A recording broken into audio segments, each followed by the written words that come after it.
looking at quite a lot of videos just lately, trying to understand what's available on the internet to do with experiential psychology, cognitive behavior therapy, and understanding stress in campuses, universities, and also in business. Now, as you may know, my name's Graham Lamb. I'm a behavioral coach, amongst other things. I had a long career in advanced technology and so on. And I principally coach people who might be considered high achievers. Sometimes I coach them when they're stressed out to one extent or another and struggling.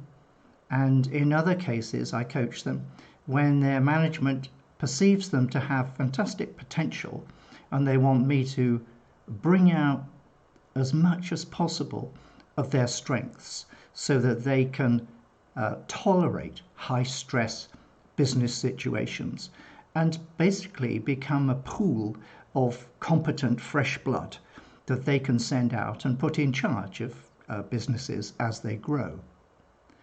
Now, surprisingly, the pressures on a young person in university and the pressures on a senior manager with the potential of being put in charge of a whole organization are very, very similar.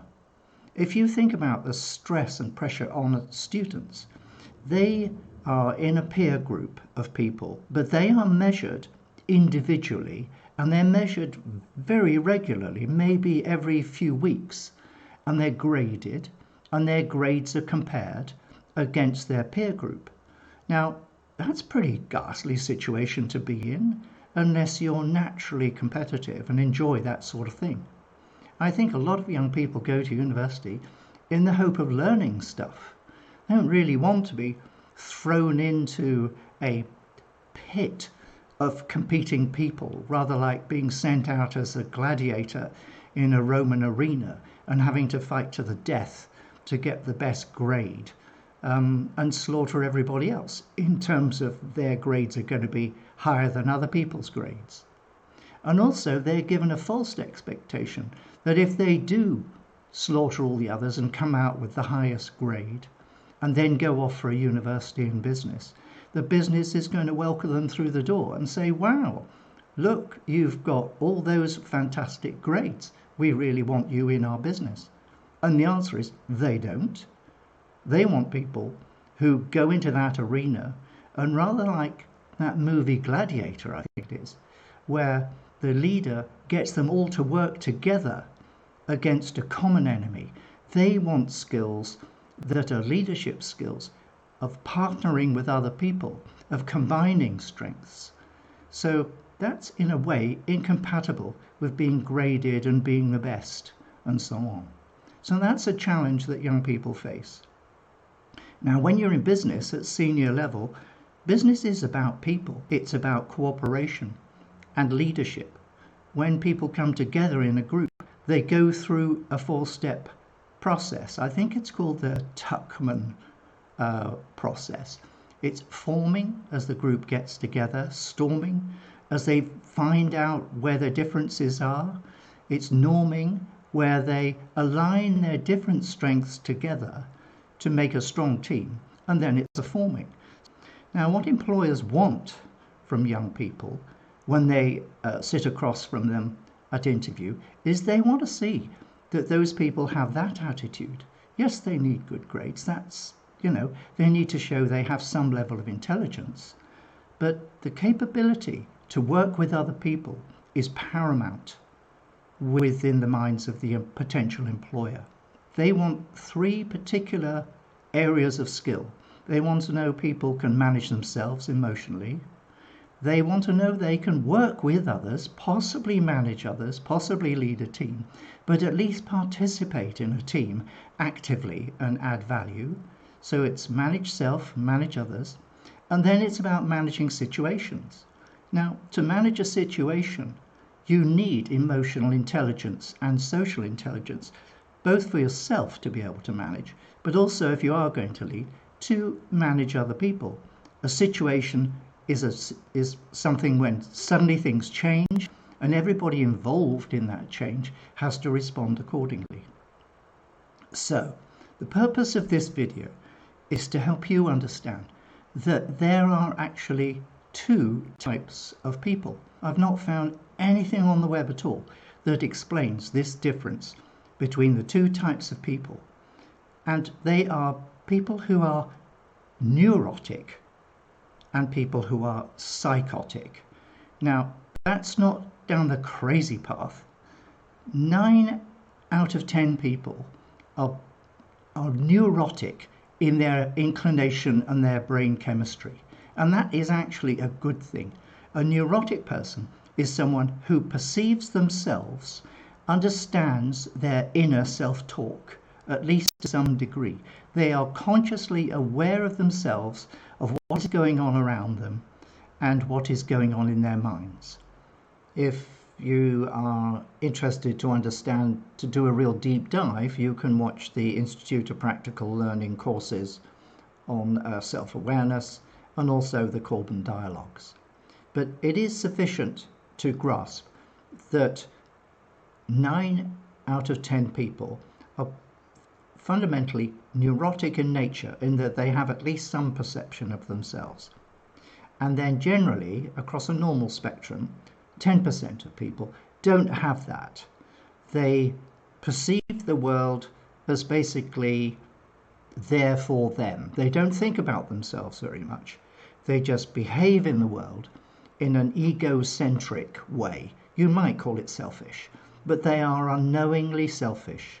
They just exist, they do what they do, they have incredible self-belief, and people around them are either dominated by them or avoid them.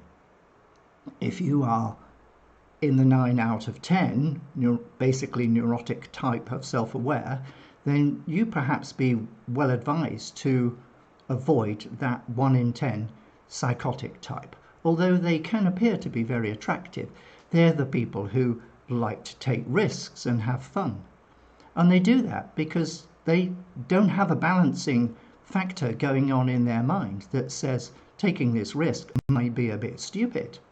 Whereas if you are on the neurotic spectrum, and you will be on the neurotic spectrum, because if you are watching this at this moment, you're basically in the thinking side of things. Psychotic people would have stopped watching this within about 5 seconds. So accept you're basically self-aware to some degree. Now, here's the point. It's good news if you are basically a neurotic type of person, because you have 3 options. If you are self-aware, you can have one of 3 strategies. You can deny it, you can worry about it and let it bring you down, or you can try and squash out those inner thoughts. You might basically become Buddhist type mantra thing where you seek oblivion, or you may adopt all sorts of external beliefs that people say to you, this is what you should believe in, and you go along that path. That's a pretty dodgy path. I mean, in some extremes it can involve you wearing a suicide vest and walking into, a crowded mall and blowing everybody to blazes. Now, the third strategy that you can have is to realize that your particular brain chemistry is coping with the external situation in the world that your body finds itself in, and it's generating chemistry which is an opportunity for you. If you can flip those anxieties and concerns and realize that the more anxious you are, the more your chemistry is basically saying to you, hey, look, this is an interesting situation. We can get something from this. We can behave in a positive way. So really, anxiety is the flip side of intelligence, an ability to visualize possibilities, and potentially, if you work at it, an ability to plan properly for the future. If you don't believe me, watch any high achiever, really high achiever in sport. Typically, and tennis is a great one to watch because you see people who are absolutely at the top of their game and they're full of OCD, which is obsessive compulsive disorder, ritualistic behavior. What they're doing when they stand at that crease ready to serve a ball and bounce the ball up and down half a dozen times and touch their nose and do all sorts of wacky type behaviors is what they're doing is they're taking the body chemistry that's going on inside them and they're harnessing it and they're letting their mind compose itself, and then they are going to do a brilliant service. They have learned that their anxiety is their friend. Now, high achievers understand that. You can be destroyed by that chemistry. You can be destroyed by the attentions, by the processes that are going on if you don't harness them, because there's a lot of very powerful chemistry there going on. But once you get the message that don't worry if your inner mind is seeing the possibilities of failure, because as I say, it is the flip side of the visualization of hope. So as you go through your life, understand the balance of hope and fear, of risk and reward, because these are things that are basically your life force. So I think that's the main point I want to make. But the other point is, once you're in a job, you've just got to get on with it. You might actually have a boss who's a psychotic, who's totally insensitive to what's going on in your mind. And all you can do then is manage yourself, manage your own emotions, manage the situation, and, at the earliest opportunity, try and work for somebody else. Or try to manage the situation that you have of an insensitive boss who's basically not really a psychopath. But as you go into business and as you go up higher and higher in business, you will find that basically the neurotic people tend to fade away. They don't cope with stresses so well. Psychotic people cope with stress very, very well. So by the time you get up to director level in a company, probably at least half of them are going to be basically of a psychotic nature. They are not introspective. They are not sensitive to other people. They just bull in a china shop type of people, and they plow ahead. And you find that depending on the type of business that you're involved in, there's different types of people. But as long as you're conscious that there are the sensitive people and the insensitive people, then you can adapt your strategy to work around that. I think the conclusion is, my proposition to you is, just because you have worries and fears, see those as opportunities. If your body chemistry is at the point where you need to go through those rituals, as a top tennis stars do, or golfers, or any athlete who has to perform to an absolute peak at some given moment, some 1 second opportunity to do extremely well, they harness that inner energy. And you can do that as well. You can harness your inner energy. As long as you don't let it bring you down, you can see it as a life force. So I hope that's helped you. I've not seen anything like it anywhere else on the web.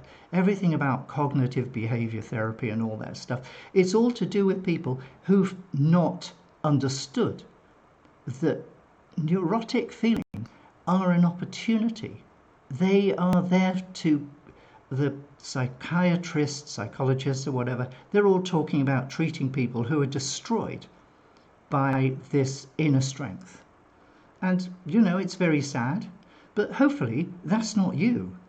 You've seen this video, you realize that there's no reason to be afraid of those worries and risks. They are a wake-up call to you to look for opportunity. And I hope that's what you're going to do. And go for it.